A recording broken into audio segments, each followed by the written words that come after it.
Picture this. It's 1987. You're on an Amtrak train rolling through Wyoming, sipping coffee, watching the landscape blur past your window. Another train passes on the adjacent track, just an ordinary freight train, or so you think.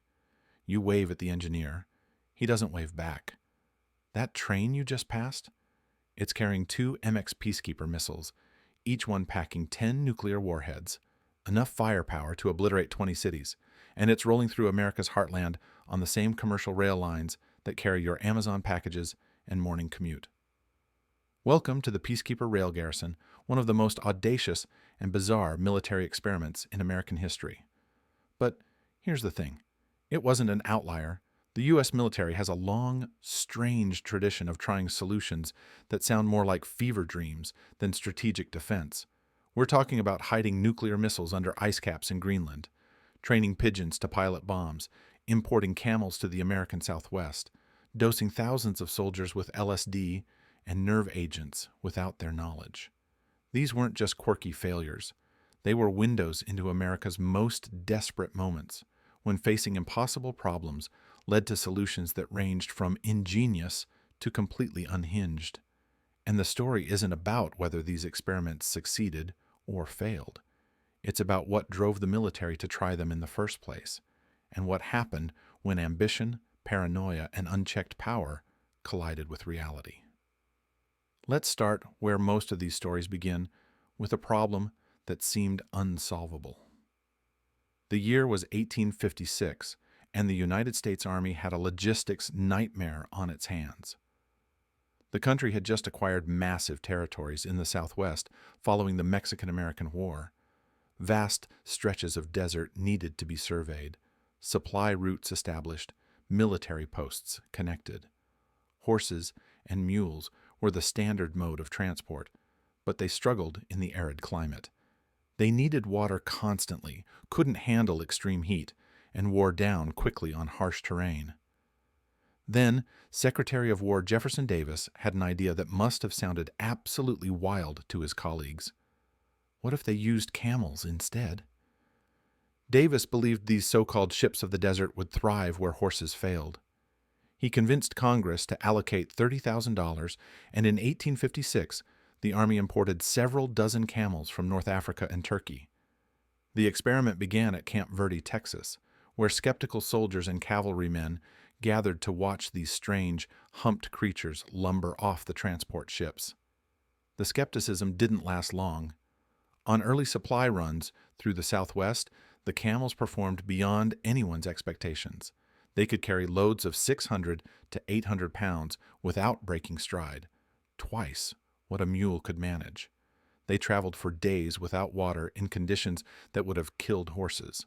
Their wide, padded feet navigated rocky terrain and sandy stretches with ease. One Army surveyor, initially dismissive of the whole operation, changed his tune completely after an expedition to the Arizona-California border. He called them noble and useful brutes, high praise from a man who'd spent his career working with mules and horses. The Camel Corps seemed poised to revolutionize military transport in the American West. The Army had solved an impossible problem with an unexpected solution. Camels were faster, hardier, and more efficient than traditional pack animals. Success was right there within reach. Then the Civil War began, and everything fell apart. As the nation careened toward conflict in 1860 and 61, Army leadership lost interest in experimental desert transport programs. Resources shifted to more immediate concerns, like preventing the country from tearing itself in half. The Camel Corps languished without support or funding. And then, in one of history's bitter ironies, Confederate forces captured Camp Verde, Texas. The President of the Confederacy? Jefferson Davis himself, the very man who'd championed the camels in the first place. After the war ended, nobody quite knew what to do with the remaining camels. The Army auctioned most of them off to circuses and private citizens. Others were simply turned loose into the desert. For decades afterward, wild camels roamed the American Southwest. Prospectors and ranchers reported sightings well into the early 1900s. The last confirmed wild camel sighting occurred in the 1940s, nearly a century after the experiment began. The Camel Corps failed, but not because the camels didn't work. They failed because timing, politics, and war intervened. Sometimes the problem isn't the solution, it's everything else happening around it. Before we go deeper into these stories, I want to tell you what this channel is all about. We bring you real history every single day. The kind of stories that reveal how decisions get made under pressure, how innovation happens in desperate times, and how the line between brilliant and insane gets blurrier than you'd think. These aren't the sanitized textbook versions. These are the messy, complicated, often disturbing truths behind familiar names and forgotten experiments. If you love discovering the hidden layers of military history and understanding what drives human decision-making in extreme circumstances, hit that subscribe button and turn on notifications. Trust me, where we're headed next gets even stranger. Quick question. Where are you listening from right now? Drop your city and country in the comments below, and if your region has any wild military stories, I'd love to hear them. New York? Berlin? Tokyo? Let me know. All right, let's jump forward to World War II. The camel experiment happened during peacetime, when the military had the luxury of trying unconventional ideas without existential pressure. But by the early 1940s, America faced a very different situation. The Nazis controlled most of Europe. The Japanese Empire dominated the Pacific, and the U.S. military needed solutions fast, even solutions that sounded absolutely ridiculous. Enter behavioral psychologist B.F. Skinner, a man who looked at a flock of pigeons and saw guided missile technology. Skinner was already famous for his work on operant conditioning, training animals through rewards and punishments. In 1940, while watching pigeons fly near his Minnesota laboratory, inspiration struck. These birds had extraordinary vision, could maneuver with incredible precision, and could be trained to perform complex tasks. Skinner started wondering, could pigeons guide missiles to their targets? The idea sounds like something from a cartoon. But Skinner approached it with scientific rigor. He developed a training program using operant conditioning to teach pigeons to peck at specific images, photographs of enemy battleships, bridges, buildings. The birds learned to recognize these targets and peck at them consistently. Once trained, Skinner placed the pigeons inside a specially designed missile nose cone fitted with a tiny cockpit. Inside this cockpit was a plastic screen that projected an image of the missile's flight path in real time. Here's how it worked.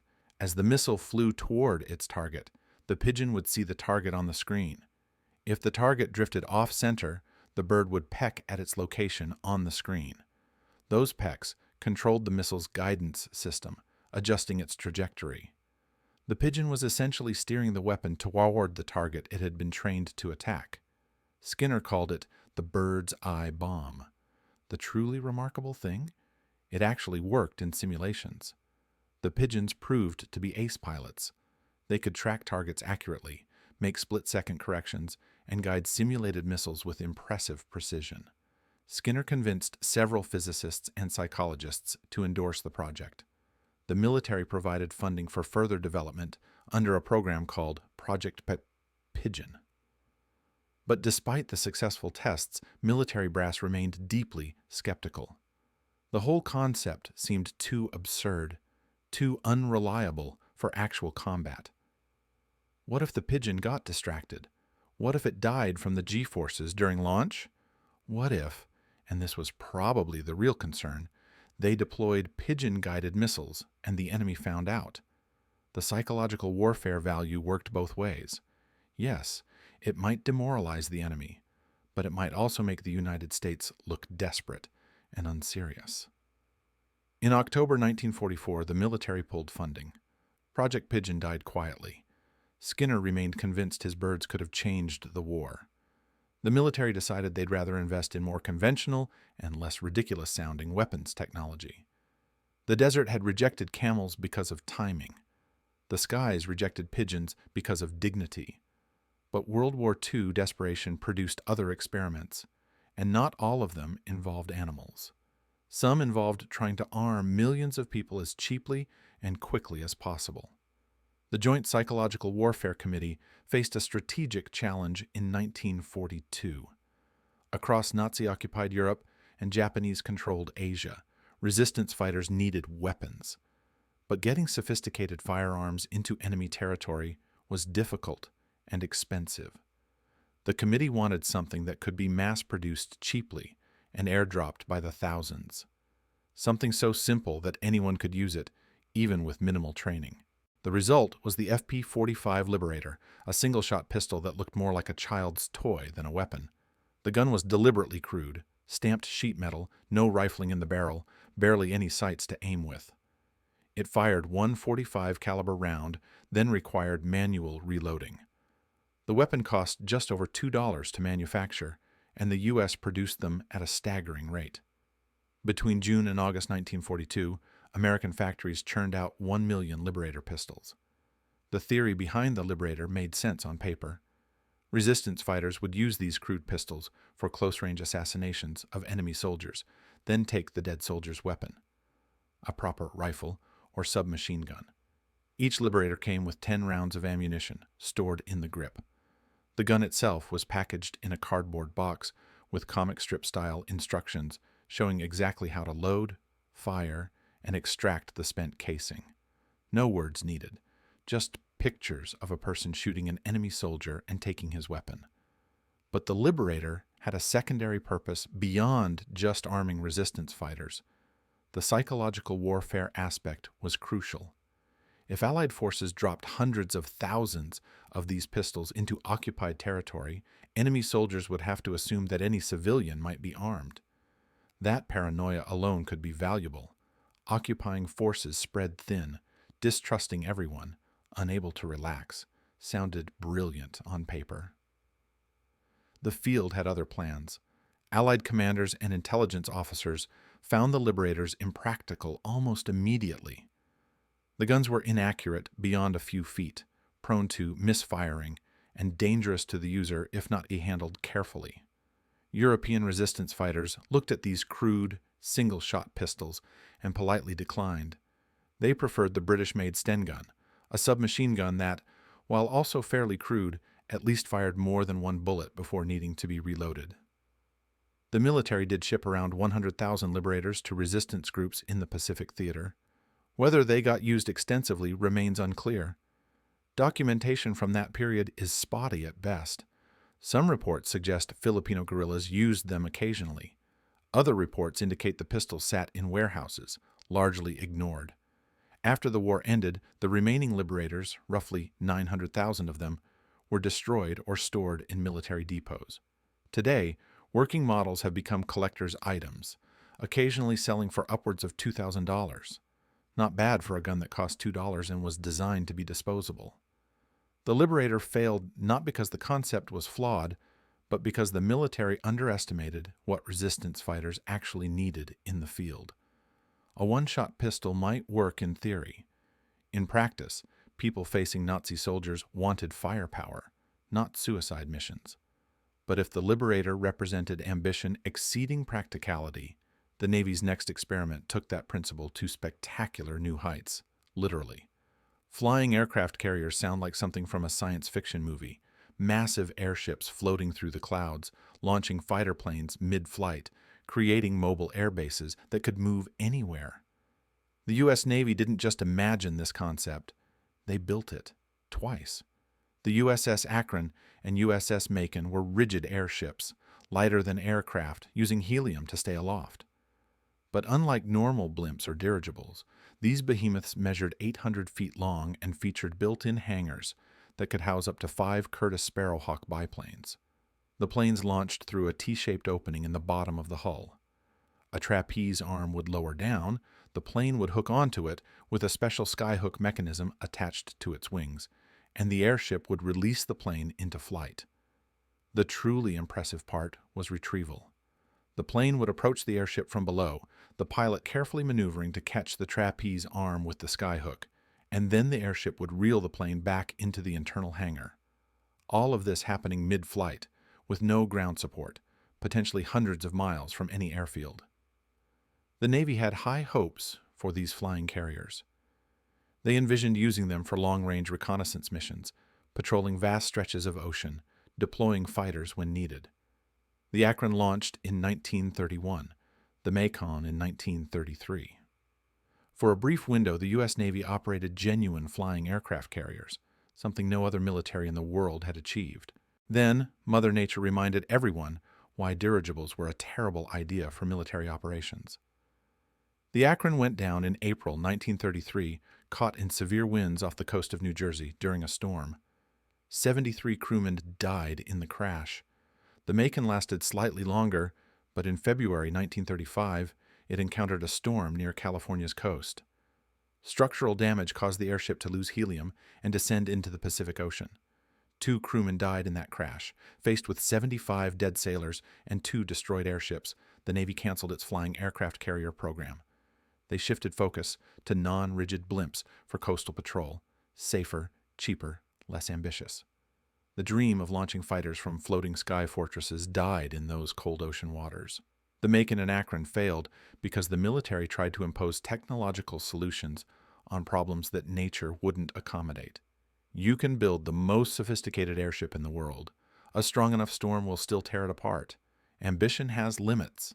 Physics doesn't care about your strategic goals. These World War II experiments shared something in common. Desperation drove innovation, but practical realities imposed hard limits. Pigeon-guided missiles worked in labs, but seemed too absurd for deployment. Liberator pistols worked in theory, but resistance fighters wanted real weapons. Flying carriers worked until storms destroyed them. But then the Cold War began, and desperation took on an entirely different character. The Soviet threat introduced a new variable into military planning: nuclear annihilation. And when facing potential extinction, the military stopped asking whether ideas seemed reasonable and started asking whether they might work. Ethics, practicality, and common sense became negotiable. The projects that followed make pigeon-guided missiles look downright conventional. In 1958, the U.S. Army launched one of the most audacious experiments of the entire Cold War era. The project was called Iceworm, and its goal was to hide hundreds of ballistic missiles under Greenland's ice caps. The theory made strategic sense. If war broke out with the Soviets, America's stationary missile silos would be obvious targets, easy to locate and destroy. But missiles hidden beneath Arctic ice? Those would be nearly impossible to find, and could survive a first strike, guaranteeing retaliation capability. The Army needed to test whether this concept was even feasible, so they built Camp Century as a prototype. Officially, Camp Century was described as a scientific research facility studying Arctic conditions. In reality, it was a proof of concept for Project Iceworm's missile bases. Camp Century was a technological marvel. Engineers carved roughly 24 tunnels directly into Greenland's ice sheet, then reinforced them with steel supports and compacted snow. The base had living quarters for over 200 personnel, laboratories, a hospital, a recreation hall, even a theater.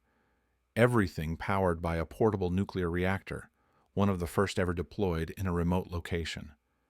The soldiers stationed there lived in a complete underground city carved from ice, hundreds of miles from civilization, in one of the harshest environments on Earth. For a few years, Camp Century functioned exactly as designed. The tunnels stayed stable. The nuclear reactor provided power. The Army gathered data on ice conditions, structural integrity, and logistics. Project Iceworm seemed viable. Plans moved forward for building the actual missile sites, hundreds of launch silos spread across Greenland's ice sheet, all connected by tunnels, all ready to fire nuclear weapons at Soviet targets. Then the ice started moving, not melting, moving. The ice caps shifted and flowed in ways the engineers hadn't fully accounted for. Tunnels that had been perfectly straight became warped. Steel supports bent under pressure, walls compressed inward. The ice sheet was alive in ways that undermined every calculation the Army had made. By the mid-1960s, it became clear that Greenland would not cooperate with Project Iceworm. The constantly shifting ice made long-term infrastructure impossible. Missiles couldn't be hidden in an environment that might crush them within a few years. The Army reluctantly scrapped the entire project in 1966. Camp Century was abandoned, left to be slowly consumed by the ice that had defeated it. Today, the base sits buried under tens of meters of snow and ice, gradually being crushed by the same forces that ended the project. The portable nuclear reactor was removed, but various other materials, fuel, equipment, waste, remain entombed in the ice. As climate change causes Greenland's ice sheet to melt, there's growing concern about what pollutants might be released. Project Iceworm failed to hide missiles under the ice. Instead, it buried evidence of Cold War hubris that's now coming back to haunt us. But Iceworm, for all its ambition and expense, didn't cross any real ethical boundaries. It was expensive, impractical, environmentally questionable in retrospect, but not fundamentally immoral. The same cannot be said for what was happening simultaneously at Edgewood Arsenal in Maryland. If you want to understand how far the military was willing to go during the Cold War, how thoroughly paranoia eroded ethical standards, you need to know about the Edgewood Arsenal experiments, because this is where the story stops being about quirky, failed projects and becomes something much darker. Beginning in the 1950s and continuing for nearly 20 years, the U.S. Army ran a classified research program at Edgewood Arsenal focused on psychoactive drugs and chemical agents. The goal was to identify non-lethal incapacitating agents that could be used in combat or interrogations, chemicals that could temporarily disable enemy soldiers without killing them, or break down prisoners' psychological defenses during questioning. More than 5,000 American soldiers served as test subjects for this program. That's not a typo. 5,000 U.S. Army personnel were used as guinea pigs in chemical and drug experiments, and many of them had no idea what they were really signing up for. The military recruited volunteers by offering incentives, extra pay, time off duty, easier assignments. Soldiers were told they'd be participating in research to develop protective equipment against chemical weapons. That sounded reasonable, patriotic even. Help your country develop better gas masks and protective gear. What they weren't told was the full extent of what would happen to them. The experiments involved dosing soldiers with an staggering array of substances. Marijuana and alcohol were the mild end of the spectrum. Then came PCP, mescaline, and LSD, powerful hallucinogens that could cause severe psychological distress. Soldiers were given a chemical called BZ, which induced delirium and could cause effects lasting for days. And some subjects were exposed to actual nerve agents like sarin and VX, chemicals designed to kill, tested on soldiers to see what sublethal doses would do. The Army documented everything meticulously. They filmed soldiers under the influence, recorded their symptoms, tracked how long effects lasted. They built up massive databases on how these substances affected human beings. But they discovered no wonder drugs, no practical intelligence applications. The research produced reams of documentation, but very little that was actually useful for military purposes. What it did produce was trauma.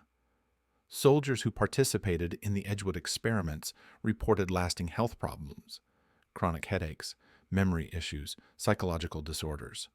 Some developed symptoms that persisted for decades. Many felt betrayed by an institution they'd trusted, an army that had used them as lab rats while pretending to have their best interests at heart. The program continued in secret until 1975, when congressional hearings and public outcry finally forced its termination.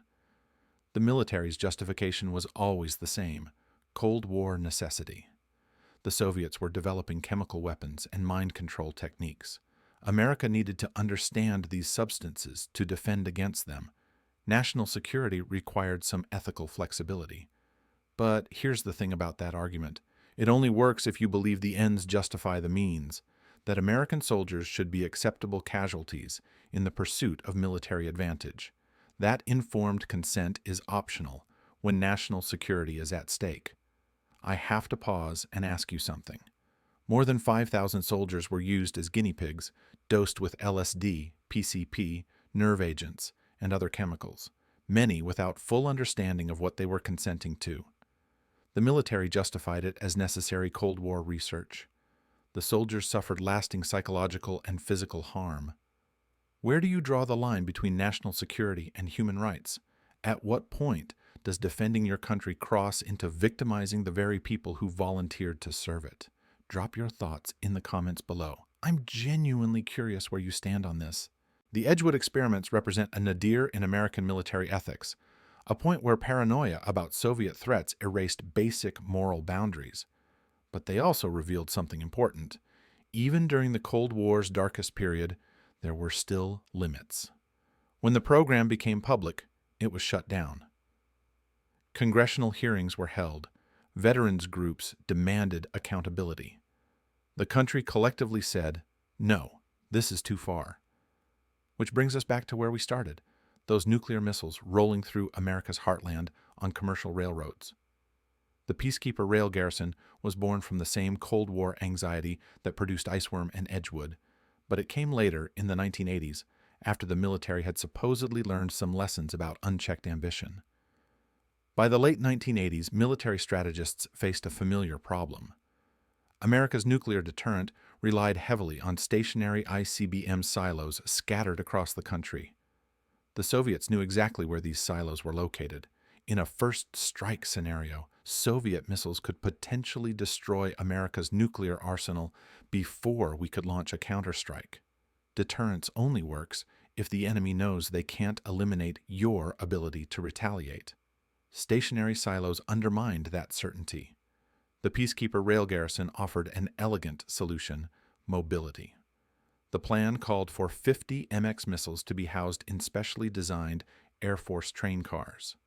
Most of the time, these trains would remain in reinforced buildings at military bases around the country. But during periods of heightened alert, when intelligence suggested Soviet preparations for attack, the trains would scatter across 120,000 miles of commercial railroad track. Think about the logistics of that. 25 trains, each carrying 2 rail cars with nuclear missiles. They could split up, move in different directions, blend in with regular freight traffic. The Soviets would have no way to track them all simultaneously, no way to guarantee destroying them all before they could launch. The missiles would become mobile targets, frustratingly difficult to pin down, and if necessary, each train car could open its roof, raise a special launch platform, and fire its missiles while moving. President Ronald Reagan approved the Peacekeeper Rail Garrison in 1986. The project moved forward despite substantial criticism that it was unnecessary and absurdly expensive. Each train car cost millions of dollars. The entire program's price tag ran into the billions. Critics argued that mobile missiles weren't needed, that America's nuclear submarine fleet already provided sufficient second strike capability, that the money could be better spent elsewhere. The debate became moot in 1991 when the Cold War ended. The Soviet Union collapsed. The existential threat that justified programs like the rail garrison simply evaporated. Without an enemy capable of launching a nuclear first strike, spending billions on mobile missile trains made no sense. The program was canceled after only 5 years. One of the prototype rail cars now sits on display at the National Museum of the United States Air Force in Dayton, Ohio. Visitors can walk up to it, see where the roof would open, examine the launch platform that never fired a missile in anger. It's a museum piece now, a relic of an era when nuclear war seemed inevitable, and any solution, no matter how expensive or elaborate, seemed worth trying. The rail garrison failed not because it wouldn't work, but because the threat it was designed to counter disappeared. Sometimes experiments fail because of bad design. Sometimes they fail because history moves faster than military planning. If you've made it this far, thank you for joining me on this journey through some of the strangest chapters in American military history. This channel is all about peeling back the layers on decisions that seemed reasonable at the time and revealing the complex, messy, often disturbing truths underneath. We publish new episodes every single day, covering everything from Cold War paranoia to forgotten inventors to battles that changed history. If you haven't subscribed yet, now's the perfect time. Hit that button and turn on notifications so you never miss an episode. So here's my final question for you. If you were a military strategist in 1986, With the Soviet Union still a major threat, would you have supported spending billions on the peacekeeper rail garrison?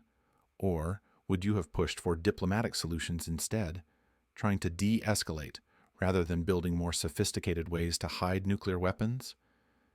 It's easy to judge these decisions in hindsight, knowing how things turned out.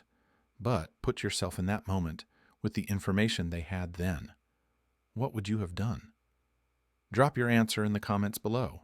These 7 experiments, camels, pigeons, crude pistols, flying carriers, ice bases, drug testing, and nuclear trains, tell a larger story about how military innovation actually works. It's not a smooth process of careful planning and measured implementation. It's wild swings between desperation and overconfidence, brilliant ideas undermined by practical realities, ethical boundaries that shift depending on how threatened people feel. The Camel Corps failed because the Civil War interrupted it. Project Pigeon failed because pigeons seemed too ridiculous, even though they worked. The Liberator failed because resistance fighters wanted real weapons, not symbolic ones. The flying aircraft carriers failed because storms don't care about engineering marvels. Iceworm failed because ice doesn't cooperate with human plans. Edgewood failed morally, crossing lines that should never be crossed. And the rail garrison failed because the enemy it was designed to counter ceased to exist. But here's what matters. These failures taught lessons.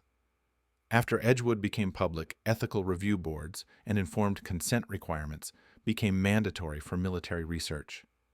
After the flying carriers crashed, the Navy learned to respect environmental limits. After Iceworm collapsed, engineers developed better understanding of ice dynamics. Even the failures that seemed completely absurd, pigeons guiding missiles, contributed to later developments in precision guidance systems. The military learns slowly, expensively, and often at great human cost, but it does learn. The question worth asking isn't whether these experiments failed, it's whether we're still making the same kinds of mistakes today, just with different technologies and different justifications. Are there modern equivalents of Edgewood happening in classified facilities we don't know about? Are there current projects as ambitious and doomed as Iceworm, burning through billions on concepts that won't survive contact with reality? History doesn't repeat, but it echoes. And sometimes those echoes sound a lot like a train carrying nuclear missiles, rolling through the American heartland while passengers wave, completely unaware of what's passing right in front of them. The desert rejected camels. The ice rejected missile bases. The pigeons never got their chance. And all of it, every experiment, every failure, every moment of hubris meeting reality, shaped how modern militaries think about innovation, ethics, and the distance between brilliant ideas and catastrophic mistakes. That distance, it turns out, can be measured in camel humps, pigeon pecks, ice tunnel compressions, and miles of railroad track carrying weapons that thankfully never needed to be fired.